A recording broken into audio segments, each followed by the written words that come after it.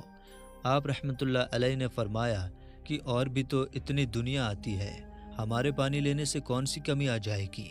لیکن وہ کہنے لگے کہ وہ سب ہمارے اپنے دھرم کے لوگ ہیں اور تم دوسرے دھرم کے ہو، آئندہ تم لوگوں نے تالاب کو ناپاک کیا تو ہم سختی سے پیش آئیں گے۔ آپ رحمۃ اللہ علیہ نے حضرت قطب الدین بختیار کاکی رحمۃ اللہ علیہ سے فرمایا، قطب الدین شاید یہ لوگ آئندہ ہمارے پانی لینے پر کوئی فساد برپا کریں گے، جاؤ ایک مشکیزہ پانی لے آؤ تاکہ ضرورت کے وقت کچھ پانی موجود ہو۔ لہٰذا حضرت قطب الدین رحمۃ اللہ علیہ نے ان سے فرمایا، چلو ہم مشکیزہ بھر لیتے ہیں۔ وہ اس شرط پر مان گئے کہ تمہارا جسم پانی سے چھونا نہیں چاہیے۔ حضرت قطب الدین رحمۃ اللہ علیہ تالاب کی سیڑھیوں پر جا بیٹھے اور مشکیزہ پانی میں ڈبو دیا۔ جب وہ بھر گیا تو حضرت قطب الدین رحمۃ اللہ علیہ نے وہ مشکیزہ اوپر کھینچا، لیکن جو ہی مشکیزہ پانی سے باہر آیا، انا ساگر کا پانی سوکھ چکا تھا، گویا سارا انا ساگر مشکیزے میں بند ہو گیا تھا۔ انا ساگر کا خشک ہونا تھا کہ پورے اجمیر میں کوہرام مچ گیا، اور وہ رو رہے تھے کہ جو ہم گناہوں کی گٹھریاں لاتے ہیں اور انا ساگر میں غسل کر کے ان سے چھٹکارا پا لیتے ہیں، اب ہم گناہوں کا بوجھ لیے کدھر جائیں گے؟ سارے علاقے میں خبر پھیل گئی کہ مسافر فقیر نے جادو کے زور سے انا ساگر کو خشک کر دیا ہے۔ راجہ اس نئی صورتحال سے بہت پریشان تھا۔ اس نے اپنے وزیروں کو بلایا، سب نے یہی کہا کہ فقیر یا تو جادوگر ہے یا پھر واقعی کوئی کامل فقیر ہے۔ ساتھ ہی وہ پریشان ہوئے کہ اجمیر کی رونق تو تھی ہی انا ساگر کے دم سے، اسی کی وجہ سے لوگ دور دور سے اجمیر آتے تھے اور اپنا ایمان تازہ کر کے لوٹتے تھے۔ انا ساگر کے خشک ہو جانے سے ہندو دھرم کے پرچار میں رکاوٹ آ جائے گی، اور یہ بہت تشویشناک بات تھی۔ آخر طے کیا گیا کہ فقیر سے بات کی جائے، آخر وہ چاہتا کیا ہے؟ اگر اس کی ضرورت کھانے کی چیزیں ہوں گی تو ہم مان لیں گے، یا پھر سب مرد، عورتیں اور بچے جا کر فقیر کو خوشامد کرو کہ لوگوں کو پریشانی سے نجات دلاؤ اور ہم پر کرم کرو۔ ہم پاپ کا بوجھ اٹھائے کدھر جائیں اور کیسے سکون پائیں؟ یہ کام زیادہ آسان تھی۔ لہٰذا تمام لوگ بابا صاحب رحمۃ اللہ علیہ کے پاس آئے اور بولے، بابا تم بھی وضو کر لیا کرنا، لیکن بھگوان کے واسطے ہمارا انا ساگر ہمیں لوٹا دو۔ آپ رحمۃ اللہ علیہ نے حضرت قطب الدین رحمۃ اللہ علیہ سے فرمایا، جاؤ قطب الدین، مشکیزہ واپس تالاب میں ڈال آؤ۔ جو ہی مشکیزہ تالاب میں الٹا کیا، انا ساگر کناروں تک اچھل آیا۔ اس پانی نے کئی دلوں کو دھو ڈالا تھا۔ ہندو قوم کی اپنی تاریخی کتابوں میں بھی ہندو اتہاس کار اس بات کو مانتے ہیں کہ اس شام 32,000 ہندو کلمہ پڑھ کر مسلمان ہوئے تھے۔ ان ہندوؤں کے مسلمان ہو جانے سے ہندو پنڈتوں اور عام ہندوؤں میں بھی غم و غصہ کا طوفان اٹھ کھڑا ہوا تھا۔ وہ سوچ میں پڑ گئے تھے کہ فقیر اگر کچھ دن اور ادھر رہ گیا تو دیوی دیوتاؤں کا تو نام لینے والا بھی کوئی نہیں ہوگا۔ لہٰذا لوگوں نے راجہ کو مجبور کیا کہ جلد سے جلد کچھ کیا جائے۔ راجہ نے مندر کے بڑے پنڈت رام دیو کو بلایا اور اسے بابا صاحب رحمۃ اللہ علیہ سے مقابلہ کر جلد سے جلد انہیں ہرانے کو کہا اور اجمیر سے باہر نکال دینے کا حکم دیا۔ رام دیو اپنے وقت کا مانا ہوا پنڈت تھا، جس کی علمی قابلیت کی دور دور تک دھوم مچی ہوئی تھی۔ اس نے راجہ کو یقین دلایا کہ جلد ہی راجہ کو کوئی اچھی خبر سنائے گا۔ رام دیو بابا صاحب رحمۃ اللہ علیہ کے پاس آیا اور الٹے سیدھے سوالات کرنے شروع کر دیے۔ بابا صاحب رحمۃ اللہ علیہ نے خاموشی اختیار کیے رکھی۔ جب رام دیو نے حد سے بڑھ کر شور مچانا شروع کیا تو بابا صاحب رحمۃ اللہ علیہ نے اس کی طرف آنکھ اٹھائی اور مسکرا کر فرمایا، رام دیو تو شور مچا رہا ہے اور میں تیرے ماتھے پر ایمان کا نور چمکتا دیکھ رہا ہوں۔ اس نگاہ اور اس لہجے میں نہ جانے کیا جادو تھا کہ رام دیو قدموں میں گر گیا اور روتے ہوئے بولا، بابا جس دھرم کے تم ہو اسی دھرم میں مجھے بھی شامل کر لو۔ سب لوگ مناظرہ یعنی بحث تقرار دیکھنے آئے تھے، دیکھتے ہی رہ گئے، حیران تھے، پریشان تھے کہ یہ کیا ہوا۔ جو خریدنے آیا تھا وہ خود بک چکا تھا، جو جیتنے آیا تھا وہ ہار چکا تھا۔ پنڈت رام دیو خواجہ غریب نواز کے ہاتھوں مسلمان ہو چکا تھا۔ سبحان اللہ۔